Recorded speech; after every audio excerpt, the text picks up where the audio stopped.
잘 오셨습니다. 우리 늘 하듯이 하트, 하트. 제 따라하겠습니다. 하나님, 나의 심장을 왕신 사랑합니다. 자, 옆에 보고요.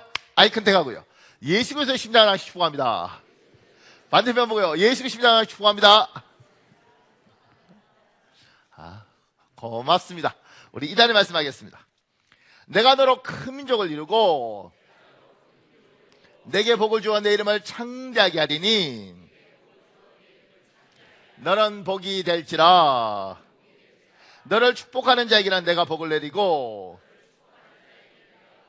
너를 저주하는 자에게는 내가 저주하리니 땅의 모든 족속이 너로 말미암아 복을 얻을 것이니라 하신지라. 창세기 12장 2절에서 3절 말씀. 여호와 하나님, 나에게 복을 주어 내 이름을 창대하게 하옵소서. 내가 복이 되게 하옵소서. 우리 가족에게, 우리 교회에게, 우리 민족에게 내가 복이 되게 하옵소서. 나로 말미암아 땅의 모든 족속이 복을 얻게 하옵소서. 예수님의 이름으로 기도합니다. 아멘. 반드시 여러분의 선포될 줄 믿습니다. 감사합니다. 오늘 마태복음 11장과 누가복음 22장 말씀을 가지고 하나님의 말씀을 전가하겠습니다. 제가 큰 1번에 이렇게 적었습니다. 수고하고 무거운 짐진 자들아, 내가 너희를 쉬게 하리라. 작은 1번에요. 우리 모두는 수고하고 무거운 짐이 있습니다. 이 세상에 사는 사람 중에 수고하고 무거운 짐이 없는 사람은 없습니다. 모든 사람은 사막을 횡단하는 낙타처럼 덩어리에 삶의 혹을 하나씩 둘씩 가지고 살아가고 있습니다. 모든 사람은 짐이 있습니다. 우리는 이렇게 생각해요. 더 높이 올라가고 그 다음에 더 많은 걸 가지면 짐이 줄어들 거라고 생각하고 우리는 그렇게 살죠. 높이 올라가면 올라갈수록 가지면 가질수록 짐이 더 많습니다. 김영삼 대통령이 한 이야기 중에 재밌는 게요. 국회의원한테 전화 걸어서 너 장관 할래? 그래서 거절하는 사람을 본 적이 없대. 그래서 다 장관이 되잖아요. 이번에 제가 이렇게 보니까 정무수석 이런 거 했던 사람들, 비서실장 이런 거 했던 사람들이 임플란트를 한 비서실장 1년 2년 하고 나면 치아를 10개 6개 이렇게 뺀답니다. 왜냐하면 스트레스를 너무 많이 받고, 그래서 잇몸이, 제가 이제 신문 기사를 이렇게 보니까 문재인 대통령은 비서실장 할 때 10개, 임종석 지금 그만둔 비서실장은 6개, 그리고 최경환 이렇게 옛날 경제부총리 했던 사람은 5개, 이렇게 해서 그 장관 자리 놓고 나면 여기 임플란트를 다 한다는 거, 스트레스 너무 많아서 잇몸이 내려앉는다는 거예요. 그런데 그게 그 자리에 가 있으면 그만큼 압박이 심하고 힘든 거예요. 도널드 트럼프 대통령 안 했으면요, 그 사람 자기 마음대로 플레이보이 여자하고 막 놀고 가면 약간 지저분하신 분이거든요. 도덕적이지 않고. 대통령 돼서 얼마나 욕도 먹고, 저 사람 돈 많잖아요. 모르시겠습니까? 대통령 안 됐으면요, 자기 살고 싶은 대로 자기 마음대로 살아도 되는 사람이 대통령 돼서 전 세계에서 욕도 먹고 살아요.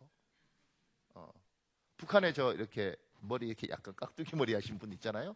그러니까 거기도 제가 이렇게 생각해 보면 우리는 북한에 수령쯤 되면 자기 하시고 싶은 대로 하는 것 같지만 거기도 얼마나 힘들겠어요. 그러니까 높은 자리에 올라가면 높은 자리에 올라갈수록 너무 받는 억압이 많죠. 제가 여러분이 저를 사랑하는 줄 압니다. 우리 교회가 너무 부흥하면 목사님이 힘드실까 봐 우리가 전도를 안 해요. 여러분의 너무 마음을 내가 설교 준비해서 알았다니까. 사람이 많으면 힘들죠. 높은 자리에 올라가면 힘듭니다. 많이 가지면 그거 지켜야 되니까 굉장히 힘듭니다. 그러니까 인생을 살면 살수록 수고로움이 많죠. 제가 그 밑에요, 마태복음 11장 28절은 예수님이 우리를 초청하는 문구입니다. 다 내게 오라 입니다. 사람 가리지 않습니다. 누구나 오면 됩니다. 모두 오면 됩니다. 예수님께 온 사람들은 정말 기적적인 하나님의 도우심을 경험하며 세계 곳곳에 살고 있습니다. 제가 젊었을 때는 수고하고 무거운 짐진 자들아 다 내게로 오라 내가 너희를 시간에 이 성경 구절에 안 들어왔어요. 관심도 없었습니다. 근데 나이가 들어가면서 삶이 무거운 걸 아니까, 내 힘으로 안 되는 게 너무 많다는 걸 아니까 이 말씀이 너무 위로가 되더라고요. 사랑하는 여러분, 분명히 제가 확신컨대 수고하고 무거운 짐진 자가 죽게 오면 반드시 쉼을 얻습니다. 꼭 하나님께 깊이 나아가는 복이 있길 예수님 이름으로 축복합니다. 하나님이 도우신 이야기 중에, 여기 양령자식 이야기 중에 제가 봐도 참 이게 말이 되나 하는 일이 있어요. 보세요. 몽골 선교사로 가면서 내가 가장 걱정되었던 부분은 둘째 딸 반제와 유제의 교육 문제였다. 우리가 몽골로 들어갈 당시 두 아이는 각각 5살과 4살이었다.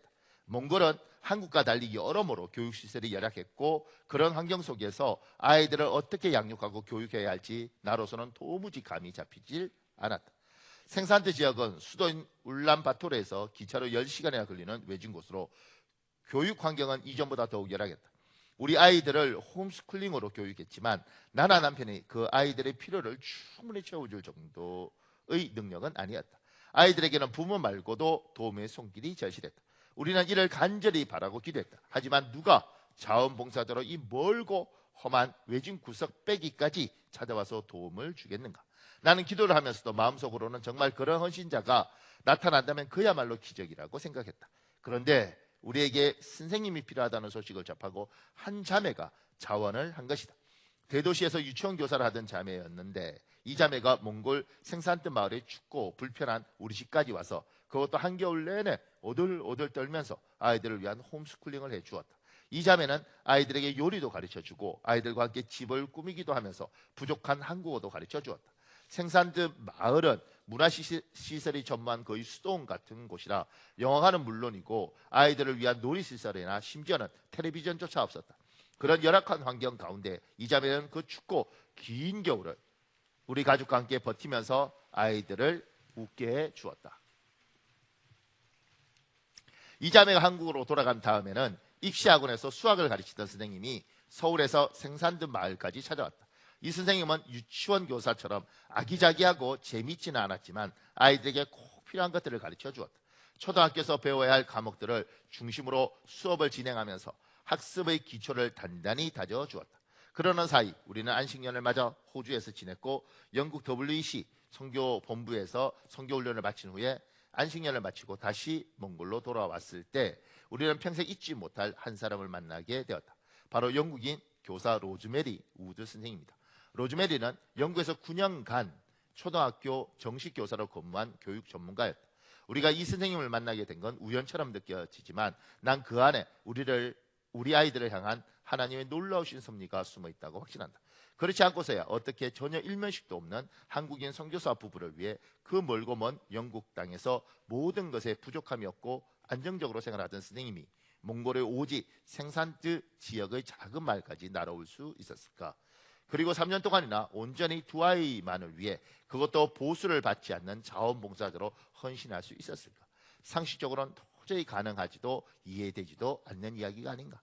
영국에서 몽골로 다시 돌아왔을 때 우리 부부는 영국 WC 선교본부로 우리 가족의 기도 제목을 보냈다. 반제와 윤제를 위한 홈스쿨링 선생님이 절실히 필요하다는 내용이었다. 이 기도 제목을 우연히 로즈메리 선생님이 접하게 되었다. WC 선교본부에 있던 친구가 우리 가정의 기도 제목을 로즈메리 선생님에게 알려준 것이었다. 이 편지를 본 로즈메리는 몽골로 올 결심을 굳혔다고 한다.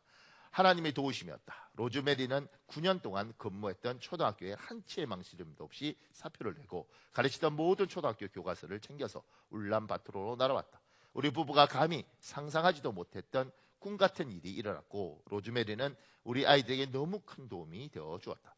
로즈메리 선생님은 아침부터 오후까지 마치 학교 수업을 하듯 우리 아이들을 철저히 돌봐주었다.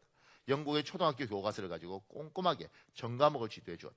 우리 집 인근에 방을 얻은 선생님은 그렇게 주말을 제외하고는 습관처럼 매일 출퇴근을 반복하며 학교에서 수업을 진행하듯 우리 아이들을 철저히 지도해 주었다.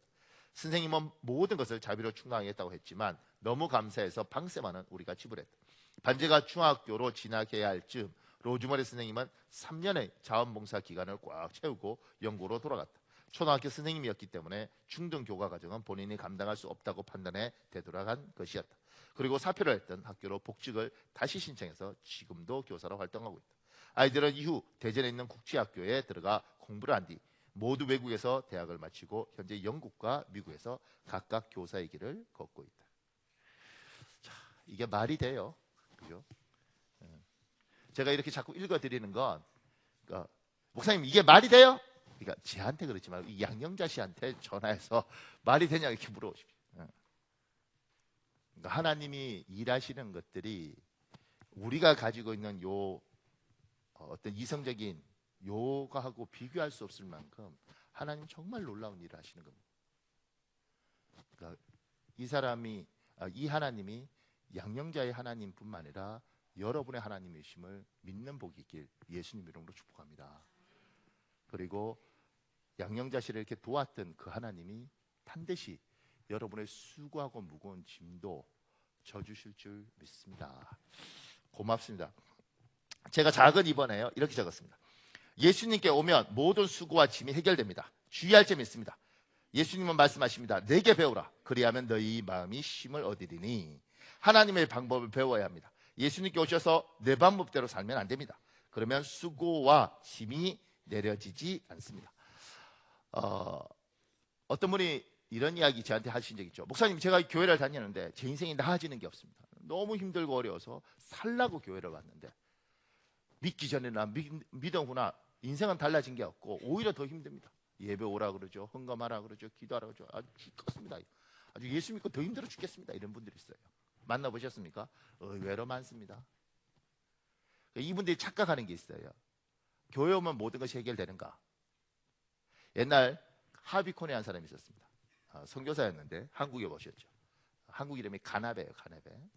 근데 이분이 이제 지금 사당동 총신에서 사당동 총신대학교 거기서 아이들 가르치고 있었는데 집차를 타고 군용 집차를 타고 이제 언덕 넘어가는 거예요. 근데 한국의 할머니가 머리에 이렇게 옛날 우리 어르신들 머리에 다 이고 다니시잖아요. 이고 이렇게 걸어가시는 거죠. 그러니까 하비콘 박사가 할머니 어디 가냐고 그러니까 넘어간다고. 그래서 타라고 태워주겠다고 이 언덕. 할머니 힘드니까 태웠어요. 태우고 이제 언덕 넘어가는 거예요. 넘어가다가 뒤를 보니 이분이 이렇게 짐을 이렇게 그냥 머리에 이고 있는 거죠. 이렇게. 우리나라 사람들 착하잖아요. 그래서 할머니 짐 내려놓으라고. 내가 이렇게 사는 것도 미안해 죽겠는데 짐까지 안 된다. 이렇게 우리 민족은 참 착해요. 근데 여러분과 제가 예수 그리스도를 믿으면서 이렇게 사는 거죠. 그러니까 하나님을 믿을 뿐이지 내가 가지고 있는 사고와 방법을 가지고 그냥 사는 거예요. 주님은 뭐라고 이야기하냐면 수고하고 무거운 짐진 자들 다 내게로 오라 내가 너를 쉬게 하리라. 내게 배우라. 그러면 쉼을 얻는다. 예수 믿는 사람은 예수 믿는 사람의 사는 법이 있습니다. 제가 그 밑에요. 하늘에 길이 있습니다. 비행기는 항로를 따라다닙니다. 바다에도 길이 있습니다. 백길 선로가 있습니다. 차도도 있고 인도도 있습니다. 예수님 믿는 사람이 사는 길이 있습니다. 기독교인의 삶의 방식이 있습니다. 기독교인은 사는 방식이 있습니다. 세상 사람하고 우리 같지 않습니다. 같은 밥 먹고 같은 학교 다녀도 우리는 우리 나름대로의 방식이 있습니다. 예수 믿는 사람들이 사는 법이 있습니다. 그 밑에요. 처음 한국 사회에서 예수님을 믿었던 기독교인의 삶의 방식에 대한 기록이 있습니다. 지금부터 한 150년 전에 복음 들어오고 1907년에 굉장한 일들이 있었죠. 그때 이야기예요. 보세요. 양낙흥이란 역사학자가 쓴 건데 1907년에 대부흥에서 은혜를 체험한 이들은 구체적인 행위와 인격의 변화를 통해 그것이 허망한 발작적 격정이 아니었음을 입증했다. 조선인들이 열해 동안 선교사들에게서 훔쳐갔던 소소한 물건들과 돈이 선교사들에게 돌아오는 바람에 선교사들은 그 기간 내내 그덕그덕 마음이 찢어지는 경험을 해야 했다. 남에게 신체적, 재정적 손실을 입힌 일이 있는 사람들이 피해자들을 찾아다니면서 사과하고 손해를 배상하는 통에 온 시내가 술렁거렸다. 어떤 사람들은 한 통의 술을 땅에 쏟아버리는 것으로 술 취함의 죄를 회개했다. 어떤 도둑은 훔친 물건들의 목록을 만들어 돈을 버는 대로 그것을 갚아갔다. 어떤 이는 척과의 관계를 청산했고 소녀를 유혹하여 노예로 팔았던 자는 몸값을 다시 지불하고 그녀를 해방시켜 주기도 했다. 이런 식으로 전 한국 교회가 씻겨져 깨끗해졌으며 달콤하고 새롭게 되었다. 여러분과 저는 사극을 보잖아요. 해를 품는 달, 해를 품는 달. 또 뭐 있죠? 하여튼간 유명한 사극들을 우리는 봅니다. 그리고 그게 우리나라 조선시대 때인 줄 알아요. 역사는 절대 그렇게 말하지 않습니다. 우리나라는, 우리 민족은 가난하고 배고팠던 민족이에요. 그죠? 그리고 늘 침략을 당했던 민족이었습니다. 그러니까 이제 그 기록들 중에 서양 선교사들이 와서 150년 전에 기록한 내용 중에 이런 내용도 있어요. 제가 읽었던 중에 가장 놀란 건, 한국인들이 작고 이렇게 조그맣잖아요. 근데 이게 보리밥, 옛날 밥은 뭐 이렇게 크잖아요. 이게 주발에. 그걸 먹였는데 5그릇을 먹더래. 그냥 너무 놀랬다는 거예요. 이걸 5그릇을 어떻게? 장이 다 비어 있었던 거예요. 그냥 우리 민족은 배고픈 민족이에요. 그래서 그런 이야기 하잖아요. 아침, 점심, 저녁은 우리말인데 왜 점심은 한자지? 점심 못 먹는 민족이었던 거죠.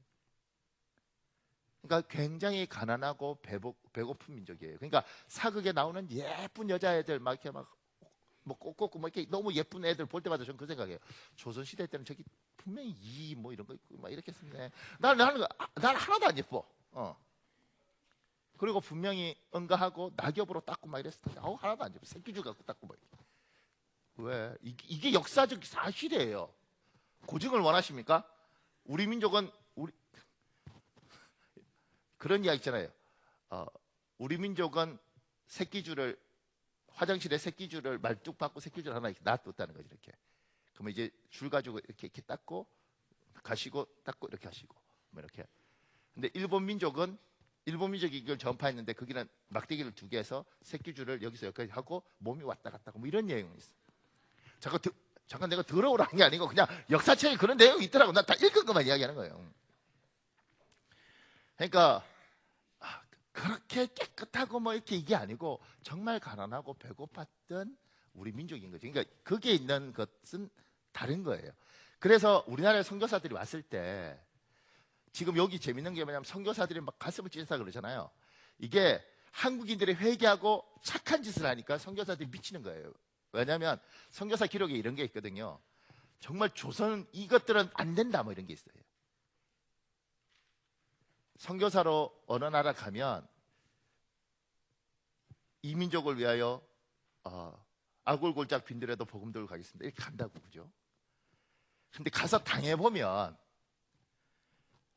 왜냐면 안 믿는 사람한테 갔고 너무 가난하면 염치가 없어요. 진짜 가난하면 염치도 없고요. 굉장히 뻔뻔합니다. 살아야 되니까. 그러면 이 사람들이요, 선교사들한테 별 희한한 짓을 합니다. 제가 필리핀에서 있는 동안 선교사 중에 하나가 저보고 이 새끼들 죽이고 나도 죽을까? 이렇게 선교사가 도우러 갔는데 왜 그런지 아세요? 계속 거짓말하고 뺏겨먹고 사기치고. 제 후배 목사, 담임 목사로 가서 그 교회가 난리가 났죠. 뭐가 났냐면 착하니까 우리는 이제 선교지에 가서 거기서 복음 전하고 그 중에 하나 신학을 시켰어요. 교회를 하겠다 그래서 교회가 교회를 지어줬어. 우리 민족은 또 그거 잘하잖아요. 지어주고 매달 복음에서 돈을 줬어. 그리고 단기 선교팀이 가면 마을 사람이 다 와서 막 박수치고 은혜 받는 거예요. 얼마나 흥분돼. 돈 달라고 막 준 거지. 그 몇 년 했냐면 20년 했어. 20년. 근데 이제 20년 하고 목사님 물러가면서 이제 세대 교체되면서 그 목사 제 후배 거기 그냥 가본 거죠. 예고 없이. 아무도 없는 거야. 그럼 그동안 단기 선교 할 때 사람들 다 불러서 돈 주고 모아둔 거죠. 박수 쳐라 그러니까. 필리핀은요, 영어는 그럼 우리가 알았잖아요. 근데 따갈로서요. 따갈라도 알아 듣기 어려운데 제가 있던 지역은 일루카노였어요. 우리가 선교하러 올라가는 지역은 깐까나이야. 필리핀 애들도 못 알아들어. 언어 이름이 깐까나이야. 희한하고 자기들끼리 다 이렇게 해서 홀딱 그걸 당한 그 20년 동안 선교했던 그 성도들의 그 배신감이 얼마나 크겠어요. 근데 너무 가난하고 너무 힘이 들면 사람이요 염치가 없고 이상한 짓 합니다. 믿어주고 사랑했다 이게 당하잖아요. 그 배신감 때문에 어떤 생각이 드냐면 이거 죽이고 나도 죽어? 막 이런 생각이 들어. 제가요 필리핀에서 2년 동안 이거 봤잖아요. 중국에서 2년 동안 이거 봤잖아요. 중국에서는 얼마나 험한 줄 아십니까? 제가 부목사로 한인교회 여기 갔는데 우리 교인 중에서 나를 공안에 고발을 했어요. 우리 집사가 전화가 왔어. 목사님 연락이 안 된다고. 우리 사모한테 전화해서 목사님 잡혀갔다고 막. 지금 공안이 잡아갔다는데 목사님 어디 있냐고. 나 놀고 있는데. 그 다음에 전화 받았어요. 근데 그 다음부터 이제 잠 못 자는 거죠. 왜냐하면 잡으러 오면 어떡해. 거기가 무슨 인권이 있어요? 뭐가 있어요? 같은 우리가 조선족 교회 여기에다가 그 뭐죠? 선물 주면 뭐 이렇게 피아노 같은 거 이렇게 하나 사주잖아요. 들어가는 걸 저쪽이 봤어. 그러면 아유 복 받았네 이게 아니고 우리를 안 줬잖아. 전화해서 고발했거든. 뭐 이런 걸 겪으면서 이게 다 나쁘다는 게 아니에요. 그 상황에 그들이 힘들고 어려우니까 그렇게 살아. 그 속에서 선교사로 가서 그거 하면서 그 배신감과 모욕감과 막 이래서 막 이것들 죽이고 나도 죽어 막 조선에 왔던 이 서양 선교사들이 150년 전에 똑같은 일을 겪었던 거예요. 겪으면서 이 조선민족 죽여? 막 이랬던 사람들이 이 사람들이 하나님을 제대로 만나고 회개하고 막 이러니까 미워했던 것들에 대한 괴로움이 있는 거잖아요. 선교사들끼리 비웃으면서 야, 얘들 안 돼. 이 괴로움이 있는 거잖아요. 그러면서 이 선교사들도 울고 그 다음에 그 당시에는 뭐 주색 잡히고 뭐 이건 당연한 거였으니까 그걸 하나님 믿는 사람들이 다 포기한 거예요. 삶이 바뀌어버린 거지. 그 삶이 바뀌어버린 모습들을 보고 우리 선조들이 이렇게 한 거예요. 나는 바뀌기 싫어. 난 술 먹는 게 좋고 바람 피는 게 좋아. 노름하는 게 좋아. 근데 애한테 이랬죠. 넌 교회 가. 아버지도 해! 너가 가서 좋은 이야기 듣고 너 좋게 살아. 아빠는 그냥 이렇게 살래. 이렇게 돼. 그러니까 이게 예수 믿는 사람들의 삶이 저 사람들이 볼 때 매력적이어야 되는 거거든요. 제가 우리 교회 집사님하고 막 싸워. 제가 만약 한선희 권사님 막 싸워. 막 이러면 내가 막 승질 내고 권사님이 이렇게 말하잖아요. 목사님 왜 목사님이 화를 내냐고. 이렇게. 그러니까 권사님은 화내도 돼 목사한테. 근데 목사는 화내면 안 되잖아요. 목사는 더 착해야 되니까. 세상 사람들하고 권사님하고 막 싸우면 그 사람들이 그런다니까. 무슨 권사가 화를 내냐고 이렇게 한다고. 세상 사람들은 그래요. 우리는 이렇게 살아도 니들은 바람도 안 핀다며. 니들은 술에서 쩔어서 안 잔다며. 너희들은 하나님 믿기 때문에 욕도 안 한다며. 근데 무슨 예수 믿는데 욕을 그렇게 해? 이렇게 우리에게 요구를 한다. 한국에 150년 전에 복음이 들어오고 하나님을 만났던 사람들은 그렇게 살던 걸 바꾼 거예요. 그것이 너무 매력적이고 나는 못 살아도 내 새끼만큼은 교회 가라. 조카들한테 야 니들은 교회 가라. 수고하고 무거운 짐은 어떻게 벗겨지냐면 교회에 와서 하나님의 방식을 배우는 겁니다. 그러면 어느 순간인가 짐이 벗어지는 거예요. 사람이 변해버린 거예요. 제가 그 밑에 이렇게 적었습니다. 예수님을 구세주로 믿고 하나님을 경외하는 우리는 기독교인들의 삶의 방식대로 살아야 합니다. 그래야 수고하고 무거운 짐에서 벗어날 수 있습니다. 예수를 구세주로 믿고 하나님을 경외하는 여러분, 하나님이 내게 배우라 그렇게 말씀하신 그 방식대로 배우고 살아가는 복이 있길 나사렛 예수님 이름으로 축복합니다. 제가 큰 2번에 이렇게 적었습니다. 나는 섬기는 자로 너희 중에 있노라. 기독교의 삶의 방식이 뭐냐면 섬김이에요. 오늘 그 부분에 대한 이야기를 하는 겁니다. 작은 1번에 이렇게 있습니다. 하나님은 우리를 하나님 백성으로 부르실 때 군림하는 자가 아니라 섬기는 자로 부르셨습니다. 요한복음 13장 13절에 14절에 있습니다. 여러분 읽으십시오. 시작.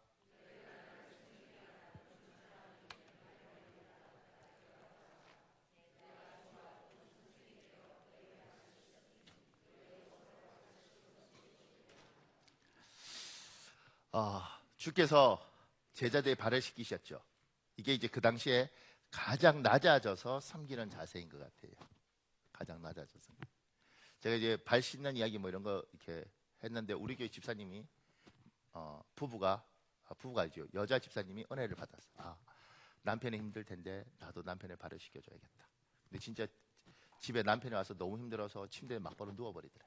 그래서 전자레인지에 이렇게 물을 이렇게 수건을 이렇게 잘 적셔서 렌지에 돌려서 남편의 양말을 다 벗기고 발을 닦아줬대. 참 아름답죠. 닦아준 남편이 갑자기 그러더래. 뜨거! 아니 이게 지혜가 있어야지. 그 순간 분위기 아주 안 좋아졌다고 그래요. 뜨거! 이렇게. 제가 어떨 때 주일날 이렇게 하고 나면 이렇게 온몸의 에너지가 다 빠질 때 같은 게 있어요. 그래서 늦게까지 신방하고 뭐 상담도 하고 이러다가 이제 제 방에 가서 이렇게 딱 앉아 있으면 어떨 때 이제 소파에 이렇게 딱 앉으면 힘 하나도 없거든요. 그러면 저희 사모가 세수대야 가지고 이렇게 양말 다 벗겨서 발을 이렇게 씻어줄 때가 있어요. 참 재밌습니다. 저희 어머니는 보면서 호하게 바라보셔요. 좋아. 장모님이 천국 가 계셔서 그렇지 장모님은 어떤 식으로 바라볼지 잘 모르겠어. 근데 저는 어떤 생각이 드냐면 이렇게 보면서 이 여자가 왜 내한테 이렇게 할까 이런 생각이 들어요. 왜 이렇게 할까? 이렇게까지 할 필요가 있을까? 근데 놀라운 건 고맙더라고. 나한테 그럴 필요 없잖아요, 그죠? 그러니까 우리 교회 남자들은 참 복받은 거예요. 내가 계속 설교 이렇게 하면 여러분 참 복받은 겁니다. 우리 집 발톱 깎아준 이야기 하니까 우리 장로님 중에 한 분이 권사님한테 가서 그래요. 목사님 발톱 깎아주냐? 나는 필요 없고 그까지 바라지 않고 손톱 깎아줘. 내가 잘은 모르겠지만 손톱 깎기 던졌을 수도 있어요. 그러니까 우리가 지금 이게 기독교인의 삶의 방식의 기본 중에 섬기는 거, 섬기는 거. 그 부분에 대한 이야기를 제가 좀 더 하려고 합니다. 그러니까 밑에 이렇게 되었습니다. 섬기는 것은 약한 사람, 힘없는 사람이 하는 것이 아닙니다. 섬기는 것은 힘이 있는 사람이 하는 것입니다. 그것을 가장 잘 보여주는 기독교 언어가 오늘 식사는 제가 섬기겠습니다. 세상은 이렇게 말합니다. 오늘은 내가 화끈하게 쏜다 이렇게 이야기합니다. 우리 세상은 내 돈 가지고 내가 확 뿌리는 거예요. 그리고 날 보여줘. 야, 내가 쏜다 이렇게. 근데 우리는 주님이 제자들의 발을 씻겼던 것처럼 밥을 내가 쏜다 이게 아니라 제가 섬길게요. 그리고 그걸 분명히 아셔야 됩니다. 내가 비록 좀 힘들긴 하지만 내가 밥 살 수 있다는 그 마음을 가지고 있고 밥 살 수 있는 돈이 있다는 것 자체가 큰 복이라는 겁니다. 모르세요? 제가 한국에서 부교육자로 있다가 이제 유학 간다고 떠났어요. 떠나고 제 후배들, 제가 가르쳤던 아이들 울고 뭐 이렇게 참 저렇게 떠나시는구나. 그리고 5년 이렇게 바깥 외국 생활하고 한국에 왔고 제가 우리 교회 10년 전에 우리 교회 담임 목사로 이렇게 와서 이제 수원하고 안산하고 가깝잖아요. 아이들이 왔다고 오더라고요. 저한테 인사한다고. 근데 이제 5년이 지났으니까 중학교 애들은 이제 군대 갔다가 이제 제대하고 뭐 고등학교 가르쳤던 애들은 이제 23살, 뭐 5살, 4살 이렇게밖에 안 되는 거예요. 그러니까 이게 참 요거 나쁜 것들이 그때도 얻어먹던 것들이 나이가 5년이 지나도 와서 얻어먹더라고. 이게 한 30 넘어야지 돈을 벌어서 뭘 좀 할 텐데 아직 돈이 없는 거예요. 그럼 저한테 오면 제가 그래 목사님 밥 사줄게. 그리고 제가 밥을 사면서 이런 거 있지 않습니까? 내가 밥을 살 수 있다는 것에 대한 감사. 목사님 그렇게 우리한테 하나님이 길 열어주시면 힘들어도 가고 깨어서 기도하면 반드시 주께서 복을 주신다고 이야기하셨는데, 목사님 그렇게 떠날 때 우리가 그렇게 축복하고 잘 될 거라고 믿고 저렇게 충만한데 반드시 하나님 복 줄 거라고 믿고 목사님 가셨는데, 그리고 5년 후에 목사님 왜 이렇게 힘들게 사세요? 우리가 오면 밥 한 끼 대접할 만한 여유도 없는 목사님 믿는 하나님은 어떤 하나님이에요? 우리들 중에 제 제자 중에 누군가 그 말을 했으면 내가 얼마나 비참할까 이 생각이 들더라고요. 그러니까 밥 사면서 살 수 있는 게 너무 고마운 거죠. 부자라서 사는 게 아니에요. 살 수 있는 여유가 있고 그것이 감사한 줄 알면 사는 거예요. 섬기는 거라고. 여러분들에게 아직 돈이 있고 바깥에 가서 짜장면 한 그릇을 사줄 수 있는 능력이 있다면 섬기고 사시면 됩니다. 근데 참 인색합니다. 예수 믿는 사람들도 중에서 자린고비들도 있어요. 근데 굉장한 걸 사야 될 줄 아는데 그러지 않습니다. 제가 목사하면서 가장 많이 배우는 게 뭐냐면, 좋은 스승들을 만나서 참 잘 배운 거예요. 주고 산다. 목사가 이렇게 생각하면 굉장히 간단해요. 왜냐하면 목사는 주려고 목사 됐잖아요. 없으면 못 주는 거지. 주고 산다. 그리고 제가 뭐 유학을 하든 뭘 하든 어쨌든 주고 살았어요. 속 편해요. 왜냐하면 나 주고 산다. 근데 오늘은 돈 없어. 어떻게 그럼 굶어야지. 없으니까 굶지만 있으면 내가 사고 산다. 그러면 편하더라고. 목사도 가장 비참한 게 뭔지 아세요? 목사인데 성도 앞에 울면서 미안해 집사님 너무 배고파 밥 한 끼 사주면 안 돼. 이렇게 말하는 목사가 이해는 해. 근데 너무 찌질하잖아. 당신이 믿는 하나님은 못된 하나님이야. 없으면 못 사지. 근데 마음 자세는 주고 산다. 여러분도 하나님 믿는 사람 아닙니까? 사고 자체를 주고 산다. 내가 아니 비싼 거 못 사지. 작은 거라도 내가 사고 산다. 그리고 조그만 거라도 살 수 있는 돈이 있는 그것이 감사한 거죠. 굉장한 거 그럴 필요 없습니다. 주고 산다. 남편한테도 주고 아내한테도 주고 애한테도 주고 내가 주고 산다. 아무도 아멘을 안 해. 제가 그 밑에요.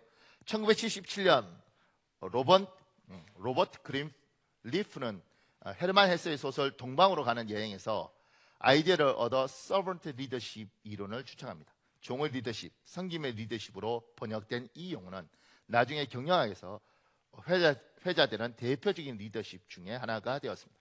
요걸 김훈 그 불멸의 이수신 그 작가가 이렇게 했더라고요. 개그맨 유재석 그를 본받을 이유.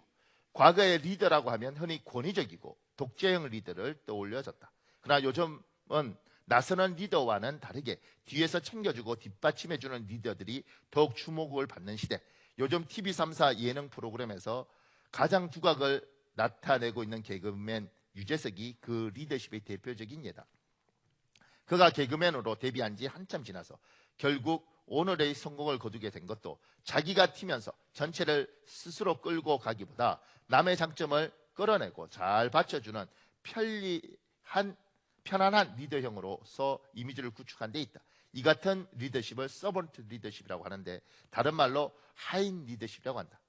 이는 자신을 드러내지 않고 전체에 도움을 주는 사람, 즉 자신을 서번트나 서포트로 자율적이고 효율적인 부하를 키우는 리더십을 말한다. 역사적으로 권위를 가진 리더들 대부분은 봉사의 자세를 지녔다. 예수 그리스도께서 먼저 본을 보이셨고 그 뒤를 마틴 루터 킹, 테레사 수녀 등이 따랐다. 우리 기독교에 리더십 종류가 많잖아요. 이거 하나만 있는 것이 아니고 하인, 종, 섬김의 리더십. 이걸 예수께서 제자들이 발을 닦이면서 보였다는 거예요. 그리고 나를 희생시켜서 전체를 세우는 일들을 하셨다는 겁니다. 제가 이거 볼 때 요새 생각을 해요. 옛날 우리 어머니 세대의 사람들은 어떻게 살았을까? 옛날에는 뭐 아버지도 중에 좋은 사람도 있지만 아버지들은 좀 술 자시고 그리고 노름도 좀 하시고 뭐 그렇게 사셨잖아요, 그죠? 그리고 집안은 어쨌든 여자들이 어떻게든 꾸려나가려고 그랬고, 그리고 여자가 희생을 많이 했죠. 그러면서 가정이 유지됐고, 그 엄마가 희생하고 아들이 사춘기 때 아버지한테 대들면 엄마가 그렇게 술 먹는 아버지라도 애한테 아버지한테 그러는 거 아니다. 그러면서 가정을 끌어왔죠. 그리고 그 아이들이 부모한테 미안해서, 엄마한테 미안해서, 그리고 여기 앉아있는 많은 사람들은 그렇게 아마 지금 어른이 됐을걸요. 요새는 대한민국 여자들이 이 서번트 리더십을 할 생각이 전혀 없어요. 내가 왜 젊은 내 인생을 그렇게 희생해? 나도 꽃다운 나이야. 내 인생 내가 즐길 거야. 이러고 이제 자기 인생을 살아.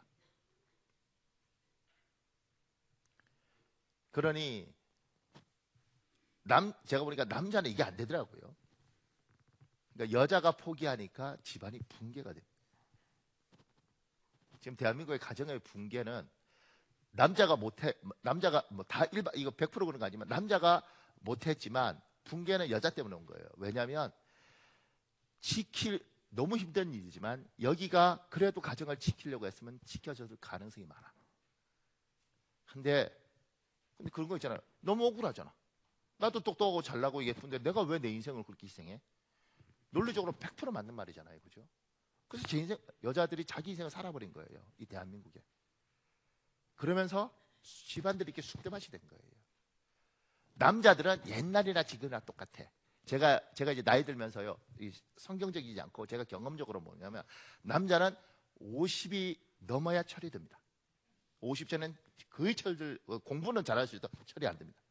제가 이제 선배들을 보니까 50이 넘었는데 철은 들었는데 몸은 안 움직여.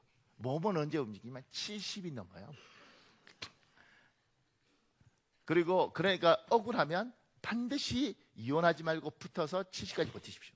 제가 우리 교회 이제 천국 가셨지만 전명래 권사님이 늘 마음에 담는 건 남편 군인 출신이거든요. 70살 넘어서도 제가 그 집 예배 들어가면 어르신 살아 계실 때 이 소파에 꼿꼿하게 앉아서 이러면 권사님이 이렇게 놀라고 그랬어요. 제가 아이고 나이 70 넘어도 저렇게 잡혀서 불쌍하다 이랬다고. 이 어르신 나중에 요양병원 가셨죠. 가서 이렇게 침대에 누워서 이렇게 침 이렇게 흘리시면서 이렇게 마지막 코로다가 이제 가셨거든요. 전국. 근데 제가 이제 예배드려 이렇게 탁 가서 권사님 예배 드리자 그러니까 이제 가서 거기서 요양병원 와서 예배 드리잖아요. 예배 드리면서 하나님 살아계십니다. 그러면 이제 아멘 하잖아요. 뭐 이 가만히 있으면 아멘 하세요. 딱 이래. 그러면 이 침이 이렇게 하면서 아멘. 더 크게! 아멘! 아멘! 아멘! 아멘! 때려. 아멘! 제가 그때 알았어요. 야, 저게 늙어서 당한다는 게 적은가 보다. 죽습니다. 100% 여자들이 더 건강하고 오래 살아요. 그리고 다 크게 당한다고. 지금 잘해야 돼요. 빨리빨리 움직여야 돼. 근데 이 철들지 않는 이 남자들을 옛날에도 잘 안 들죠. 왜냐하면 가정보다는 다른 게 좋고 그 다음에 명예가 좋고 뭐라니까. 근데 누군가가 희생해서 지킨 거예요. 그러니까 남자가 지키든 여자가 지키든 누군가가 희생해서 이 가정이 유지되도록 가족이 전체가 가도록 이렇게 하면 되는데 지금은 남자들은 원래 안 했고 옛날에 여자들은 했는데 이제는 여자들도 하기 싫어. 자기 인생을 살고 싶어.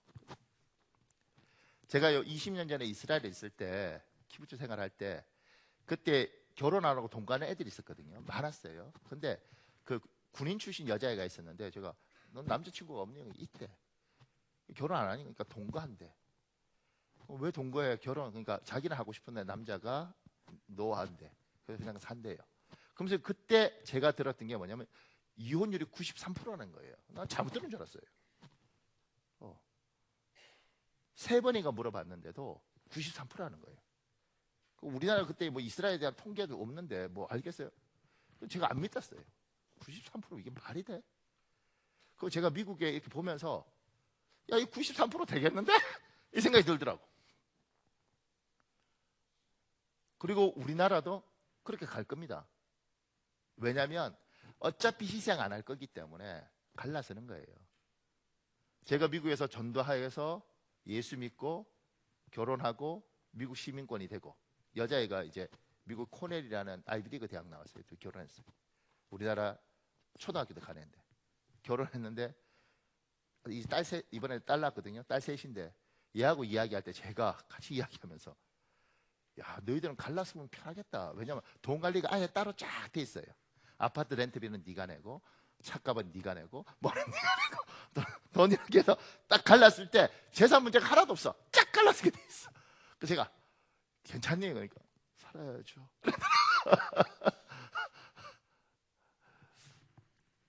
그런 구조를 가지고 있으니까 언제든지, 그러니까 이 나라가 그래도 이만큼 온 건 누군가가 희생해서 가정을 지킨 거예요.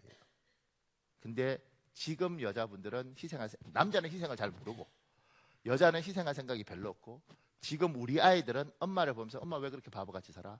나는 내 인생을 살 거야. 그러니까 더 심해지는 거예요. 93% 우리나라에 올 수 있어요.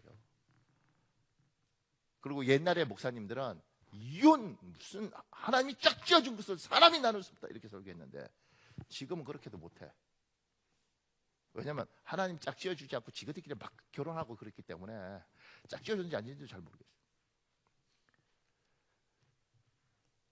무언가 유지될 때는 누군가의 희생이 있고 누군가의 양보가 있는 겁니다. 주님이 우리에게 이걸 요구를 한 거죠. 전에는 어머니들의 희생. 제가 저번에 그 이야기 했나요? 어떤 분들, 이런 분 제가 봤습니다. 저희 어머니하고 동갑되죠. 78. 근데 일찌감치 나 인생 그렇게 고생할 필요가 뭐 있어. 다 정리하고, 자식이 뭐 정리하고, 자기 돈 가지고 탓탓하게 70여들에 아무도 안 와. 아파트에 혼자 살면서 그냥 탓탓하게, 근심도 걱정도 없어. 생일 축하도 없고 그냥 내 혼자 이렇게 살아. 이런 분이 있고요. 저희 어머니 같은 것도 고생 많이 하셨죠. 마음고생 하시고. 그리고 뭐 믿지 않는 집에서 아들 목사 된다 그랬을 때는 일가 친척한테 또 얼마나 욕을 얻어먹겠어요.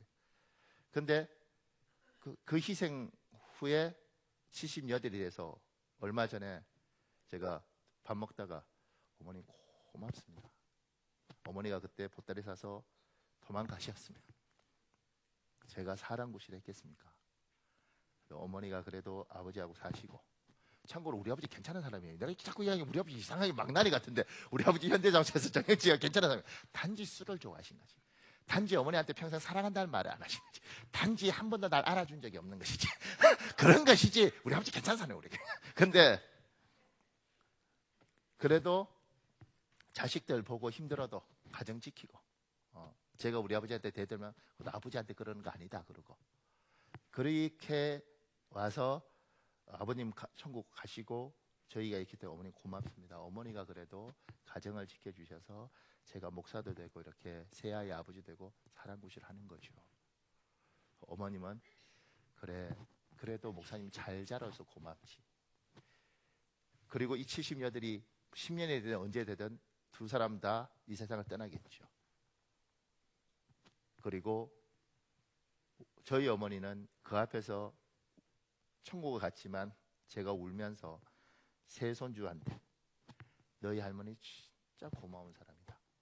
너희 할머니 없었으면 아빠가 이렇게 울 수가 없었다. 이렇게 말할 거라고. 혼자 희생 안 하고 내가 외롭게 뭐 살아.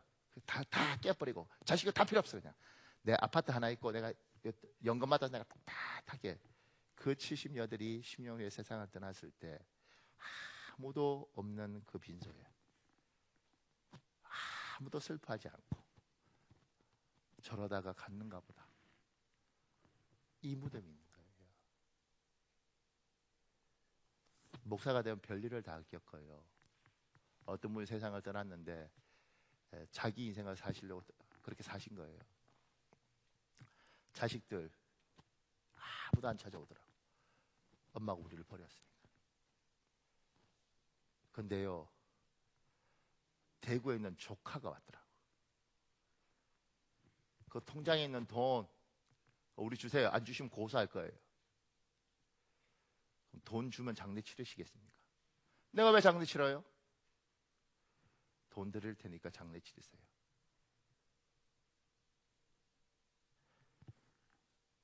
돈 받고 장례 치르는 거예요. 근데 장례 치르기 전에 돈도 안 주는 거죠.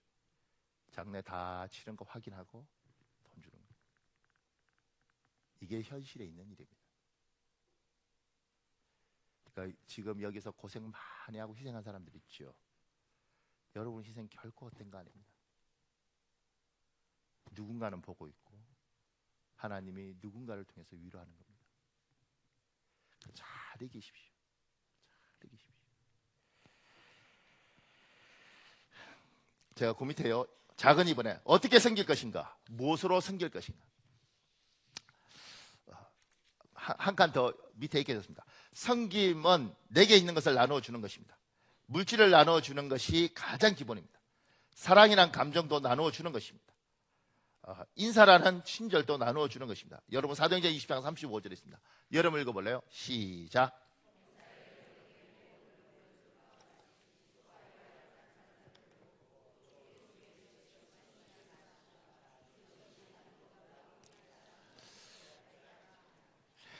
섬김은 가장 기본적으로 내한테 있는 걸 나눠주는 거예요. 그게 돈이든 지식이든 길이든 나눠주는 겁니다. 조금만 지혜를 나눠주면 여러 사람 살 수 있습니다. 내가 가진 것들 중에 굉장히 좋은 것들이 있는데 그 말 한마디면 저 사람이 3년을 줄일 수 있습니다. 근데 이제 굳이 뭐 내가 피가 섞였나 살이 섞였나 뭐로 그래? 그러는 거죠. 왜 하나님이 이 교회에 같이 모아두셨는가? 여러 도울 수 있습니다. 여러분에게 가진 지식이 다른 사람을 도울 수 있습니다. 사람을 살릴 수 있습니다. 근데 지금 시대는 겁이 나는 게 뭐냐면 저 집사 어떻게 도와줄까? 그래서 도와줬어. 이야기를 해줬어. 어떤 부분은. 그런데 그게 좀 잘못됐어. 그러면 이 사람의 중심을 이해해야 되잖아요. 그죠? 중심은 상관없어. 집사님 왜 그래서? 그렇게 하니까 못 도와주는 거예요. 제가 미국에서 좋은 경험 하나 했는데 여기 메트로 이렇게 적혀 있더라고요. LA. 그러니까 이게 지하철 근무하는 애예요. 제가 그 미국에 이렇게 복잡하거든요. 메트로도 있고 그 메트로 버스도 있고 그다음에 뮤니시플 버스인가 뭐 그것도 있고 그런데 이게 뭔지 모르겠어. 그래서 이제 이 지하철 애한테 물었어. 이걸 가지고 이걸 타도 되냐 이렇게 물었는데 흑인이었는데 말을 자꾸 이상하게 하더라고. 근데 안 가르쳐 주는 거예요. 처음에는 뭐 이런 게 다 있나 이렇게 하고 직원인데 이제 일 끝나고 집에 가는 거예요. 얘도 버스 타고. 그런데 안 가르쳐 주고 처음에 몰랐어요. 나중에 이제 그 먼저 와서 공부 뭐 한 10년쯤 산 유학생들한테 물어봤죠. 왜 안 가르쳐 주지? 미국 애도 친절하다는데 뭐라 그러냐면 잘못 얘한테 물었는데 얘가 가르쳤는데 잘못했잖아요. 고소하는 거야. 배상 받아내는 거예요. 그러니까 절대 친절을 베푸는 것들이 굉장히 부담스러운 사회가 된 거예요. 미국은. 한국도 선대했는데 이거 고소해버리는 거예요. 교회에서도 중심을 봐야지. 이 중심은 좀 부족해도 어떻게든 도와주려고 그랬어. 그럼 고마워야지. 집사님 그때 그렇게 해서 내가 했는데 손해봤잖아! 이렇게 돼버리면 못 도와주는 거예요. 이 사회가. 어떻게든 도와주려고 애썼는데 집사님 고마워. 근데 일이 잘못됐네. 속상하다. 집사님 고마워. 그렇게 이야기를 해줘야 되는 거예요.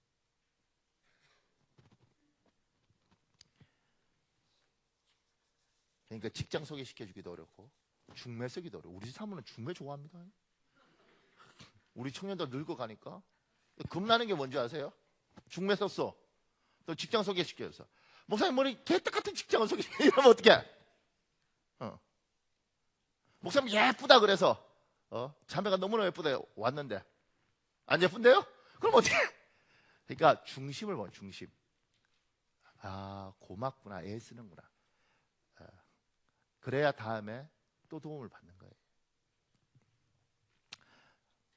제가 밑에요. 나누어 줄 때 주의할 점이 있습니다. 헤프게 쓰는 것과 나누어 주는 걸 구분해야 합니다. 그리고 물질은 내가 가진 한도 내에서 나누어 주는 것입니다. 빚지면서 나누어 주는 것이 아닙니다. 이거 꼭 이해하셔야 됩니다. 빚지면서 나눠주는 거 아니고요. 헤프게 쓰는 거 아닙니다. 내한테 있는 것 중에 내가 나눠주는 겁니다. 그 밑에요. 지식도 나누어 주는 것입니다. 정보도 나누어 주는 것입니다. 가르치는 것이 아닙니다. 동등한 눈높이에서 서로 유익을 주려고 나누어 주는 것입니다. 그러니까 좋은 거 이야기해 줄 수 있고 나눠 주면 여러 살 수 있습니다. 조금 더요. 입술로도 충분히 섬길 수 있습니다. 언어는 굉장한 위력을 가지고 있습니다. 어떤 분이 섬겨라 이러면 꼭 돈 가지고 섬기는 줄 알아요. 그러지 않습니다. 내가 가진 여러 가지 걸 가지고 섬기는 거예요. 근데 그 중에 입술이 있다는 거죠. 제가 그 밑에요. 서로를 충만히 격려하십시오. 아이들에게 그 부모를 높여주십시오. 이것은 아부를 떨거나 빈말을 하라는 것이 아닙니다. 예수 그리스도 안에서 믿음으로 격려하는 것입니다. 힘을 주고 용기를 주는 것입니다. 우리 같은 교회 있잖아요. 그리고 우리 교회에 애들 많이 있어요. 야, 너 누구니? 아, 네가 김지사 아들이야? 아유, 지 아버지 성질 더럽더니 똑같은 짓 하네. 이렇게 하는 사람도 있어, 교회에.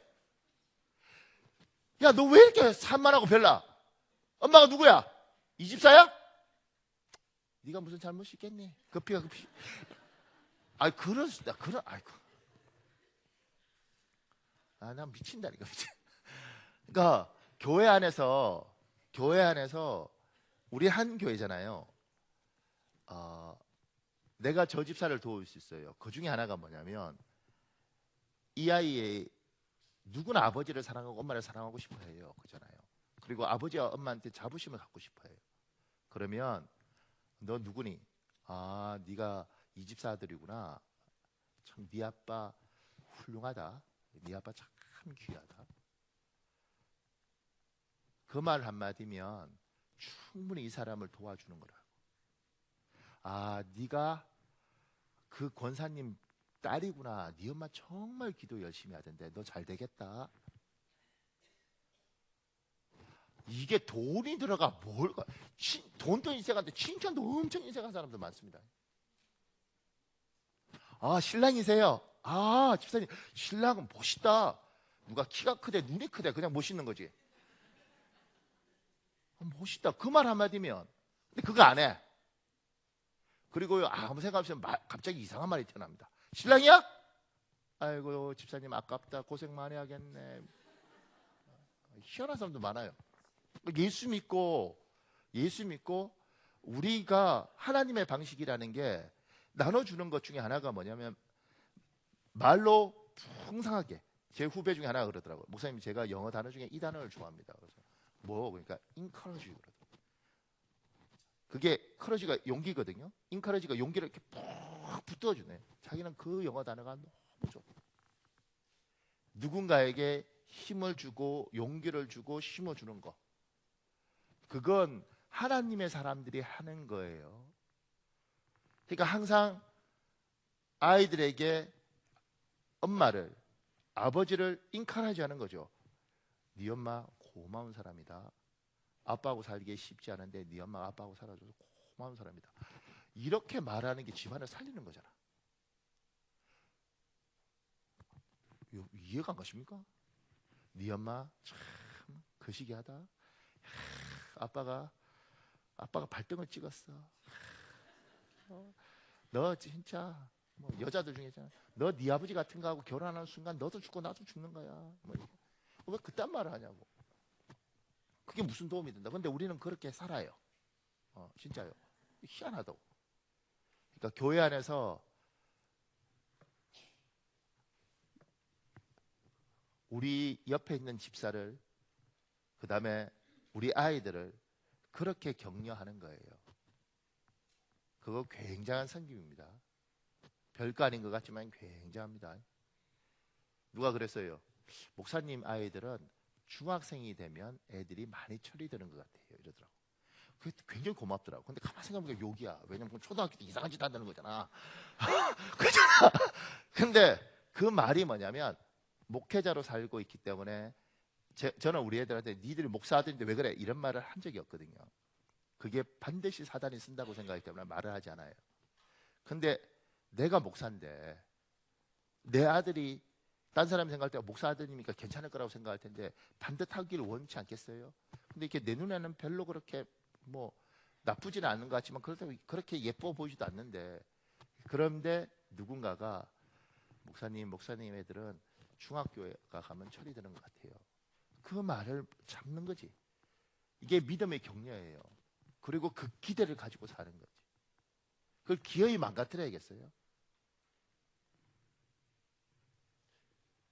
이렇게 말하면 어떤 사람은 그렇게 말합니다. 아유, 목사님, 사람이 그렇게 빈말하고 거짓말하고 아니면 뭐 아부석 말을 하면 안 되지 않습니까? 제가 그 밑에 얘기해줬습니다. 칭찬에 인색한 경우는 너무 완벽한 것을 요구하기 때문입니다. 완벽한 사람은 없습니다.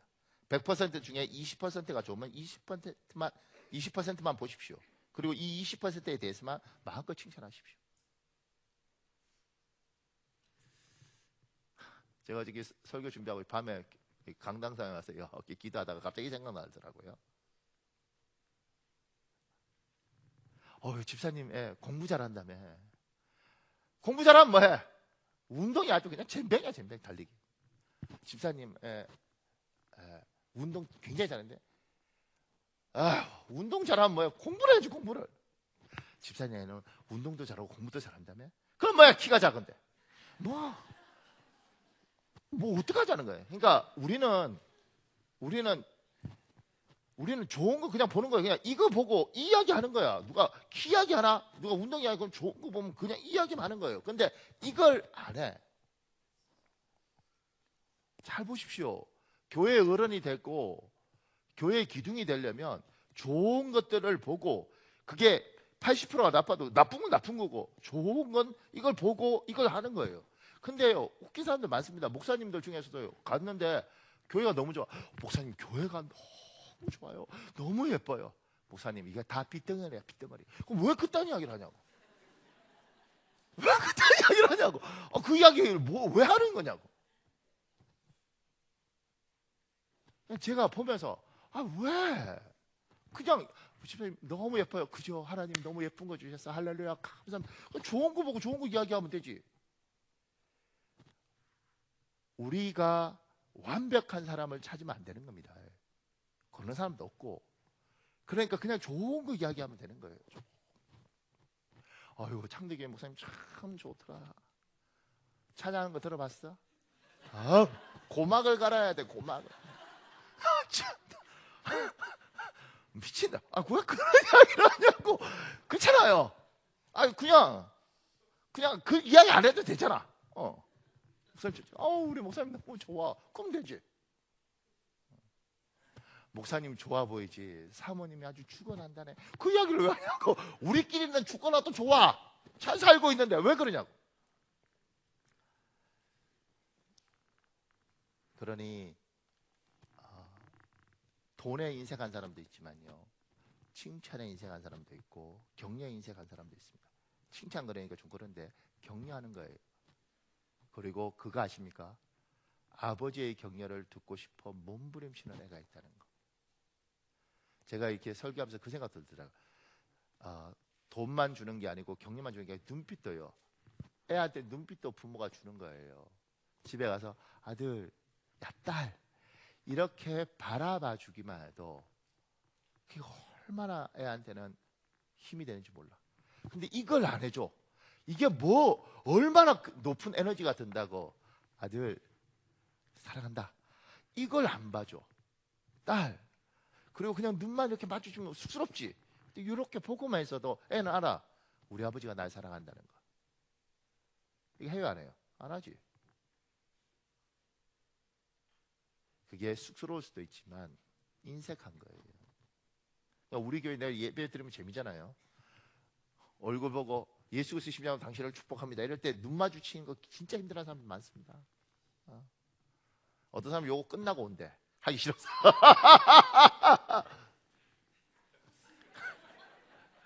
왜냐면 민망하거든. 근데 왜 훈련시키겠어요? 주는 거지. 평소 때 사랑한다는 말, 그것도 주는 거라고. 주는 거라고. 제가 밑에요, 마지막으로 기도로도 가족을, 이웃을, 그리고 나라와 민족을 충분히 섬길 수 있습니다. 기도는 굉장한 위력이 있습니다.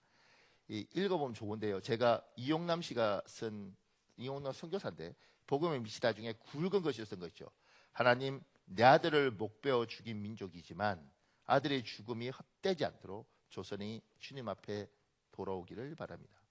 이게 토마스 선교사, 처음 대동강에서 죽은 그 사람 아버지가 이랬다는 이야기를 해요. 그 다음에 그 밑에 보면 이만열 교수 있습니다. 역사학자가 제가 굵은 것으로 아펜젤러, 우리나라에 온 첫 감리교 아펜젤러가 기도문을 남겼어요.